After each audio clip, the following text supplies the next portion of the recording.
Hey guys, welcome back to Hridoy Graphic School. আজকের এই ভিডিওতে আমরা দেখব কিভাবে ভিজিটিং কার্ড ডিজাইনকে শাটারস্টকে আপলোডের জন্য রেডি করতে হয়। আমার সামনে আপনারা এখন একটি ভিজিটিং কার্ড দেখতে পাচ্ছেন। এই ভিজিটিং কার্ডটিকে শাটারস্টকে আপলোডের জন্য রেডি করে শাটারস্টকে আপলোড করা পর্যন্ত সম্পূর্ণ প্রসেসটা স্টেপ বাই স্টেপ দেখাবো এই ভিডিওর মাধ্যমে। এবং এই ভিডিওতে আপনাদের সবার জন্য একটি স্পেশাল নিউজ থাকছে, তো সবাই মনোযোগ দিয়ে সম্পূর্ণ ভিডিওটা শেষ পর্যন্ত ধৈর্য ধরে দেখবেন। তো আজকে আমরা এই ভিজিটিং কার্ডটা নিয়ে কাজ করব। এই ভিজিটিং কার্ডটাকে আমি এখন ডিজাইন কমপ্লিট করলাম। এখন ডিজাইন কমপ্লিট করার পরে আমাকে যেই কাজটা করতে হবে সেটা হলো, দেখুন আমার এই ডিজাইনের ভিতরে কিন্তু যতগুলো টেক্সট আছে সেই টেক্সটগুলো কিন্তু সবগুলো টেক্সট আকারে আছে। আমি কিন্তু এটা কোনোটাকেই ভেক্টর করি নাই। প্রতিটা লেখাকেই সিলেক্ট করার পরে আমরা চাইলে এখান থেকে ডাবল ক্লিক করে টেক্সটগুলো চেঞ্জ করতে পারবো। তারপর হচ্ছে ফন্ট স্টাইলগুলো চেঞ্জ করতে পারবো। সবগুলোই কিন্তু ফন্ট আকারে আছে। আমরা এখান থেকে সিলেক্ট করলে এই যে পাশে দেখতে পারবেন যে সবগুলো টাইপ ফরম্যাটেই রয়েছে। তো এখন আমাদের প্রথম যে কাজটা করতে হবে সেটা হলো পুরো ডিজাইনটাকে সিলেক্ট করে চলে যাব আমরা অবজেক্ট, দেন হচ্ছে এক্সপ্যান্ড অ্যাপিয়ারেন্স একবার করে নিব, দেন আবার অবজেক্ট এবং এক্সপ্যান্ড করে ওকেতে ক্লিক করতে হবে। ওকে, তো এটা হলো আমাদের প্রথম ধাপ। তারপর হচ্ছে আমরা আমাদের প্রথম পেজটাকে সিলেক্ট করব এবং রাইট ক্লিক করে গ্রুপ করার চেষ্টা করব। যদি রাইট ক্লিক করে গ্রুপ অপশনটা আমরা খুঁজে না পাই, সেক্ষেত্রে কিবোর্ড থেকে Ctrl+G প্রেস করে গ্রুপ করে ফেলবো। সেকেন্ড পেজটাকে সেম সিলেক্ট করলাম, গ্রুপ করে দিলাম। তাহলে এইটা একটা গ্রুপ এবং এইটা একটা গ্রুপ হয়ে গেল। এখন চলে যাব ফাইল নিউতে যাওয়ার পরে আমরা একটি নতুন পেজ নিয়ে নিব। পেজটি হচ্ছে পিক্সেলের মাপে নিতে হবে এবং পেজটির ডাইমেনশন হবে 4000 বাই 4000 পিক্সেল। ব্লিড অবশ্যই 0 রাখতে হবে। দেন অ্যাডভান্স অপশনে যাওয়ার পরে এখানে কালার মোড RGB থাকবে এবং রাস্টার ইফেক্টটা 300 ppi থাকতে হবে। দেন হচ্ছে ক্রিয়েটে ক্লিক করার পরে আমাদের নতুন একটি পেজ, ডাইমেনশন হচ্ছে 4000 বাই 4000 এবং আমরা এখান থেকে একটি রেক্ট্যাঙ্গেল 4000 বাই 4000 পিক্সেলে নিয়ে নিব। স্কোয়ার সাইজের নিচ্ছি। আপনারা চাইলে আপনাদের ডিজাইন আপনাদের প্রয়োজন অনুযায়ী আপনারা চাইলে একটু পাশে বড় বা ছোট করে নিতে পারেন, কোনো অসুবিধা নাই। কিন্তু অবশ্যই 3000-এর উপরে থাকতে হবে এবং 8000-এর নিচে থাকতে হবে। তো আমি এখান থেকে এটাকে অ্যালাইনের মাধ্যমে একদম সমান করে নিলাম আর্টবোর্ডের সাইজ অনুযায়ী। দেন আমি আমার ডিজাইন একটা একটা করে এনে এটার উপরে রাখবো। শিফট ধরে অবশ্যই বড় করবেন, শিফট ছাড়া বড় করলে কিন্তু সুন্দর হবে না।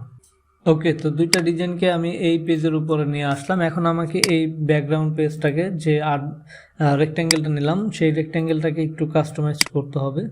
তো এর জন্য আমি পেন টুল নিচ্ছি। পেন টুল নিয়ে জাস্ট এই পাশ থেকে এই পাশ পর্যন্ত আমি একটা লাইন নিয়ে নিলাম। লাইন নেওয়ার পরে দুইটাকে সিলেক্ট করব। দেন হচ্ছে window, path finder, divide, right click করে আনগ্রুপ করে দেবো। আনগ্রুপ করার পর আবার রাইট ক্লিক করে অ্যারেঞ্জ থেকে সেন্ড টু ব্যাক করে দিব, পেছনে পাঠিয়ে দিলাম। অ্যান্ড দেন হচ্ছে এক পাশের ডিজাইনটাকে আমরা একটু কালারটা চেঞ্জ করে দিব যাতে দেখতে একটু সুন্দর লাগে। তো কালারটা এক পাশেরটা একটু চেঞ্জ করে দিলাম, আর এক পাশেরটা যেরকম আছে সেরকমই থাকবে। এখন আমরা এখানে একটু শ্যাডো ব্যবহার করব। তো শ্যাডোটা আমি একটু ব্যবহার করে নিচ্ছি। আচ্ছা, তো আমি একটুখানি শ্যাডো দিয়ে নিলাম দুইটার নিচেতেই। এবার হচ্ছে আমাদেরকে অ্যালাইন করতে হবে যাতে আর্টবোর্ডের বাইরে কোনো এলিমেন্টস না থাকে। তো আমি একটা একটা করে সিলেক্ট করছি এবং একটা একটা করে সুন্দরভাবে অ্যালাইনগুলো ঠিক করে নিব যাতে আর্টবোর্ডের বাইরে কোনো শেপ আমাদের না থাকে। একদমই আর্টবোর্ডের বাইরে কোনো কিছুই রাখা যাবে না, তাহলে কিন্তু এটা অ্যাকসেপ্ট করবে না। ওকে, তো আপনারা শ্যাডো দিবেন। এছাড়াও যদি কোনো ইফেক্ট ইউজ করতে চান সেক্ষেত্রে অবশ্যই মাথায় রাখতে হবে সেই ইফেক্টটা আপনাকে আর্ট করে দিতে হবে। যদি আপনি এই ইফেক্ট অপশন থেকে কোনো ইফেক্ট ইউজ করেন সেক্ষেত্রে কিন্তু আপনার ডিজাইনটা শাটারস্টকে অ্যাপ্রুভ হবে না এবং এটা কখনোই গ্রহণযোগ্য হবে না ওনাদের কাছে। তো আরেকটা জিনিস খেয়াল রাখতে হবে, সেটা হচ্ছে কোনো অবজেক্ট আমার এখানে লক করা আছে কিনা সেটা আমাকে খেয়াল করতে হবে। কোনো অবজেক্ট যদি লক করা থাকে সেক্ষেত্রেও কিন্তু কাজ করবে না। কোনো লেখা যদি টাইপ ফরম্যাটে থাকে সেক্ষেত্রেও কিন্তু কাজ হবে না। লেখাগুলোকে আপনাকে এক্সপ্যান্ড করে দিতে হবে। তো এই হলো একদম কমপ্লিট একটা ফাইল সেটআপের প্রসেস। তো এখন আমরা এটাকে সেভ করব, সেভ করার পরে আমরা এটাকে আপলোড করে দেবো। তো সেভ করারও কিন্তু একটা সিস্টেম রয়েছে, সেটাও আমি আপনাদেরকে দেখাচ্ছি। তার আগে আমি আপনাদেরকে ছোট্ট একটা ইনফরমেশন দিয়ে নেই। আপনারা যারা গ্রাফিক্স ডিজাইন উইথ ফ্রিল্যান্সিং উপরে কোর্স করতে চান, একদম গ্রাফিক্সের শুরু থেকে শুরু করে ইনকাম করা পর্যন্ত, ফ্রিল্যান্সিংয়ের ইনকাম করা পর্যন্ত যারা শিখতে চাচ্ছেন, তারা কিন্তু কোর্সফেয়ার একাডেমিতে ভর্তি হয়ে আমার কাছে এই কোর্সটি করতে পারবেন। তো কোর্সফেয়ার একাডেমিতে ভর্তির সিস্টেমটা হচ্ছে আপনারা সরাসরি তাদের হটলাইন নাম্বারে ফোন করতে পারেন, অথবা কিন্তু আপনি কোর্সফেয়ার একাডেমির ফেসবুক পেজে গিয়ে মেসেজেও বিস্তারিত কথা বলে ভর্তি হতে পারবেন।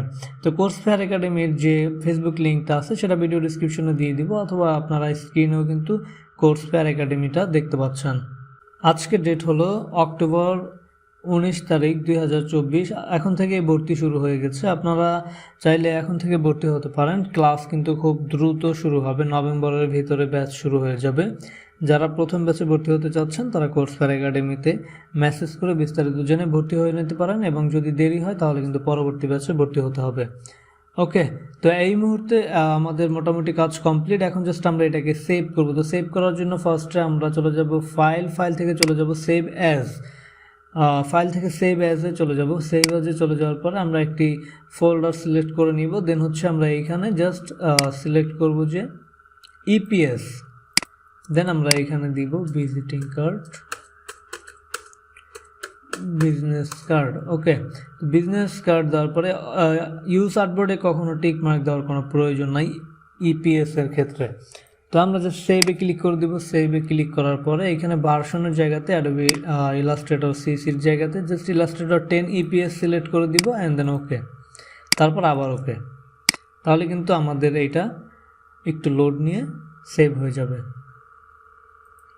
ওকে, তো এখন আপনারা দেখতে পাচ্ছেন আমার হচ্ছে শাটারস্টক কন্ট্রিবিউটর অ্যাকাউন্টের আপলোডের যে ড্যাশবোর্ডটা, সেখানে আমরা এখন আসি। এখন আমরা জাস্ট আপলোডে অপশনটাতে ক্লিক করে দিব। এটা হচ্ছে আপলোড পেজ। এইখান থেকে আপলোড অ্যাসেটের ভিতরে আমরা ক্লিক করতে পারি, অথবা আমরা কিন্তু সরাসরি ড্র্যাগ করেও আমাদের ফাইলটাকে এখানে এনে ছেড়ে দিতে পারি। তো আমরা জাস্ট এখান থেকে আপলোড অ্যাসেটের ভিতরে ক্লিক করব এবং আমাদের বিজনেস কার্ড ইপিএসটাকে সিলেক্ট করে এখান থেকে ওপেন করে দিব।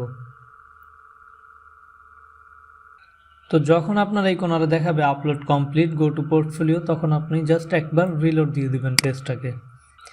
পেজটা একবার রিলোড দেওয়ার পরে কিন্তু এই পাশে দেখতে পারবেন বিজনেস কার্ড ইপিএসটা কিন্তু এখানে চলে আসছে। জাস্ট এই কর্নারে দেখবেন যে টিক মার্ক দেওয়ার অপশন আছে, টিক মার্কটা দিয়ে দিবেন। তারপর আপনি এই পাশে ডেসক্রিপশন, কিওয়ার্ড এবং নিচে ক্যাটাগরিটা সিলেক্ট করে কিন্তু সাবমিট করে দিতে পারবেন। তো আমি আপনাদেরকে এই অপশনগুলো একটু ফিল আপ করে দেখাচ্ছি। ওকে, তো মোটামুটি আমি একটা ডেসক্রিপশন দিলাম এবং কিছু কিওয়ার্ড এখান থেকে অ্যাড করলাম। অ্যাড করার পরে আমরা জাস্ট এই নিচে এসে আরও কিওয়ার্ড অ্যাড করতে পারবো। এখান থেকে আমাদের ডেসক্রিপশনের সাথে মিল রেখে যে কিওয়ার্ডগুলো আমাদের এই ডিজাইনের সাথে যায়, আমরা শুধু সেই কিওয়ার্ডগুলোর উপরে কিন্তু এখান থেকে ক্লিক করে দিলেই সেই কিওয়ার্ডগুলো উপরে অ্যাড হয়ে যাবে। ওকে, তো দেন নিচে আসবো। নিচে আসার পরে ক্যাটাগরি অনের উপরে ক্লিক করে দিব। ক্যাটাগরি অনের উপরে ক্লিক করার পরে আমি জাস্ট এখান থেকে অ্যাবস্ট্রাক্ট এইটা সিলেক্ট করে দিব, এবং নিচে আসলে দেখতে পারবেন যে এটা ইলাস্ট্রেশন নাকি ফটো, সেটা সিলেক্ট করার অপশন আছে। তো আমরা এখান থেকে জাস্ট ইলাস্ট্রেশনটা সিলেক্ট করে দিব, আর কোনো কিছু করার দরকার নাই। দেন হচ্ছে সাবমিট বাটনে একটা ক্লিক করলে কিন্তু এটা সাবমিট কমপ্লিট হয়ে যাবে। দেখেন এই যে on asset has been submitted successfully. তো আমরা জাস্ট এটা সাবমিট হয়ে গেছে, এখান থেকে এটা রিমুভ হয় নাই, কোনো অসুবিধা নেই। আমরা জাস্ট এটাকে এইখান থেকে যদি একবার রিলোড দিয়ে দিই তাহলে কিন্তু এটা এইখান থেকে চলে যাবে। ওকে, এটা পেন্ডিং পেজে চলে গেছে। পেন্ডিং পেজ থেকে রিসেন্ট রিভিউয়ের ভিতরে চলে যাবে যখন এটা রিভিউ হবে তখন। তো এই ছিল মূলত আজকের ভিডিও। আশা করি সবাই বুঝতে পারছেন। এতক্ষণ সাথে থাকার জন্য সকলকে ধন্যবাদ, এবং যারা কোর্সফেয়ার একাডেমিতে কোর্সটি করতে চাচ্ছেন তারা দ্রুত কোর্সফেয়ার একাডেমিতে মেসেজ করুন এবং আপনার ভর্তি কনফার্ম করুন। Thank you.